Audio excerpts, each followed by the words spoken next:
Sahabat channel Ruang Frekuensi, selamat datang kembali. Gini deh, pernah ngerasa nggak sih kerja udah banting tulang, tapi kok uang kayaknya cuma numpang lewat doang? Nah, kamu tuh nggak sendirian.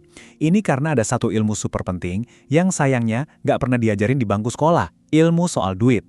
Hari ini kita bakal kupas tuntas, dan kita mulai dari sebuah angka yang wah bakal bikin kamu kaget. 4,5 triliun rupiah. Coba bayangin, ini bukan angka sembarangan. Ini total duit yang berhasil dikumpulin sama salah satu petinju paling legendaris di dunia, Mike Tyson selama karirnya. Jujur aja, ngebayangin nolnya aja udah pusing kan? Tapi, tunggu dulu. Yang lebih bikin geleng-geleng kepala tuh, ini. Pas lagi di puncak-puncaknya, Mike Tyson malah bilang kalau dia bangkrut. Bangkrut! Dan punya utang 450 miliar rupiah. Gila kan?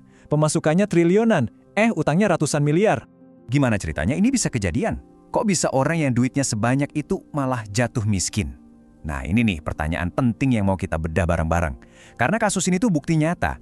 Kalau masalahnya bukan seberapa banyak uang yang kamu punya, tapi seberapa jago kamu ngelolanya. Oke, jadi sebelum kita ngomongin gimana cara nyari duit lebih banyak, kita perlu mundur dikit nih. Kita harus paham dulu, apa sih sebenarnya uang itu? Percaya deh, ini bukan cuma soal kertas warna-warni atau angka di m-banking. Gampangnya gini, uang itu sebenarnya cuma alat tukar untuk sesuatu yang kita sebut nilai atau value. Kamu kerja, kamu ngasih waktu dan skill kamu, itu kan ada nilainya. Terus kamu dibayar pakai uang. Nah, uang itu nanti kamu pakai lagi buat beli barang atau jasa yang menurut kamu bernilai. Paham konsep nilai ini itu kunci pertama banget biar tiap rupiah yang kamu punya jadi lebih berarti. Contoh paling gampang deh, nasi Padang.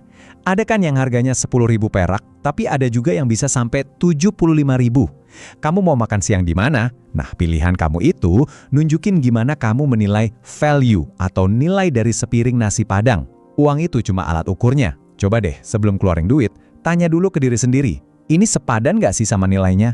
Dijamin keputusan finansial kamu bakal jauh lebih bijak. Oke, sekarang kita masuk ke bagian yang mungkin relate banget buat banyak orang. Kita sebut aja jebakan uang. Ini tuh siklus setan yang bikin kita ngerasa kayak lari di tempat. Capek iya, tapi nggak maju-maju. Coba lihat data ini deh. Ini emang data di Amerika tahun 2017. Katanya 78% orang di sana itu hidupnya paycheck to paycheck, alias gali lubang tutup lubang. Dan kayaknya nih, di Indonesia juga angkanya nggak bakal beda jauh. Artinya apa? Sebagian besar dari kita, mungkin termasuk kamu dan saya, itu lagi kejebak di siklus yang sama. Siklusnya tuh gini, kita kerja capek-capek sebulan, terus, ting, gajian masuk. Seneng kan? Tapi baru beberapa hari, duitnya udah hampir ludes. Buat bayar tagihan, cicilan, buat gaya hidup, macam-macam lah. Terus gimana? Yang ngulang lagi bulan depannya. Capek, kerja, gajian, abis. Terus aja gitu. Bener-bener kayak lari di treadmill, nggak ada ujungnya. Dan sama kayak lari di treadmill, lari di lingkaran setan keuangan ini juga nguras tenaga. Bukan cuma fisik, tapi yang lebih parah, mental kita.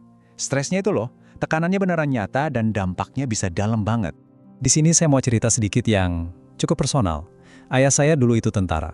Dulu kalau mau naik pangkat, seringkali itu artinya harus siap dikirim ke medan perang. Kenapa? Ya demi ngejar penghidupan yang lebih layak buat keluarga. Tapi, tekanan finansial yang gak ada habisnya, ditambah beratnya pekerjaan, itu pelan-pelan ngerusak mental beliau. Dan saya, sebagai anaknya, kadang jadi pelampiasan frustrasinya. Ini pelajaran pahit buat saya, kalau stres soal duit itu bukan cuma soal angka di rekening, tapi bisa nyakitin orang-orang yang paling kita cinta. Kalau cerita barusan dan pembahasan kita sejauh ini ada yang kena di hati kamu, coba deh berhenti dulu sebentar, klik tombol like dan subscribe kalau belum, sebagai tanda kamu terinspirasi. Terus, yuk kita bikin deklarasi bareng-bareng biar dicatat sama semesta. Tulis di kolom komentar, semakin hari keuanganku makin membaik. Yuk tulis sekarang. Oke, cukup ngomongin masalahnya. Kabar baiknya, selalu ada jalan keluar. Selalu. Nah, sekarang kita fokus ke solusinya. Gimana caranya kita ngebangun fondasi keuangan yang kuat biar bisa lepas dari jebakan tadi? Jalan keluarnya itu dimulai dari 3 langkah simpel tapi ampuh banget. 1. Lacak pengeluaran kamu. Coba deh, sebulan penuh catat semua duit yang keluar. Beli kopi, bayar parkir, jajan cilok, catat. Ini bakal bikin kamu melek. Oh, ternyata duit gue kesini toh. Kedua, kalau udah tahu polanya, bikin anggaran atau budgeting. Bikin pos-posnya dan patuhi. Ini cara kamu ngambil alih setir keuanganmu. Dan yang ketiga, ini paling penting. Bangun dana darurat. Simpan dulu uang buat jaga-jaga sebelum kamu mikirin investasi. Anggap aja ini jaring pengaman kamu. Intinya apa? Coba deh terapkan filosofi Jawa Sakmadyo. Artinya tuh simple, hidup secukupnya aja sesuai kemampuan. Jangan sampai gaya hidup lebih gede dari pemasukan. Wah, itu sih resep jitu buat numpuk utang dan stres. Dan ini harus kita mulai dari sekarang juga. Kenapa? Karena ada proyeksi kalau nanti di tahun 2030, pas puncak bonus demografi kita, tantangan ekonomi itu bakal makin berat. Serius! Kalau kita nggak nyiapin bantalan keuangan dari sekarang, nanti kita bisa-bisa kelabakan. Nah, kalau fondasinya udah kuat, pengeluaran udah terkendali, baru deh kita naik level. Saatnya bangun mesin uang kamu sendiri. Gimana caranya nambahin pemasukan? Saya jadi ingat lagi nasihat dari ayah saya. Beliau pernah bilang, nyari duit 2 juta sebulan itu gampang. Yang susah itu nyari duit 50.000, tapi tiap hari. Maksudnya apa? Skill buat ngasilin duit secara konsisten tiap hari itu jauh lebih berharga.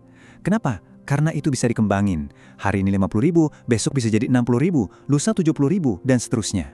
Secara umum ada 2 mesin utama yang bisa kamu bangun. Pertama, lewat bisnis. Nggak usah mikir yang ribet-ribet dulu. Coba deh dengerin keluhan teman-teman kamu. Ada masalah apa? Bisa nggak kamu kasih solusi? Mungkin just tip, jasa desain simple, atau jualan cemilan. Mulai aja dari yang paling kamu bisa. Kedua, lewat investasi. Jangan takut dulu dengar kata investasi. Kamu bisa mulai nabung emas rutin atau buka reksadana pasar uang yang modalnya bisa dari recehan. Kuncinya itu satu, konsisten. Bukan soal gedenya. Pilih salah satu, pelajarin, dan ambil langkah pertama. Jadi kita rangkum ya. Pertama, kenali dulu kemana duitmu pergi, biar bisa direm. Kedua, bikin anggaran yang jelas dan disiplin. Ketiga, sisa uangnya jangan didiamin. Puterin buat ngebangun sumber pemasukan baru. Bisa lewat bisnis kecil-kecilan atau investasi. Pada akhirnya nih, semuanya balik lagi ke satu pertanyaan buat diri kita masing-masing. Pertanyaannya simpel, kamu mau kelihatan kaya atau mau beneran kaya? Cuma 2 pilihan itu, dan jawaban kamu bakal nentuin semua langkah keuanganmu selanjutnya.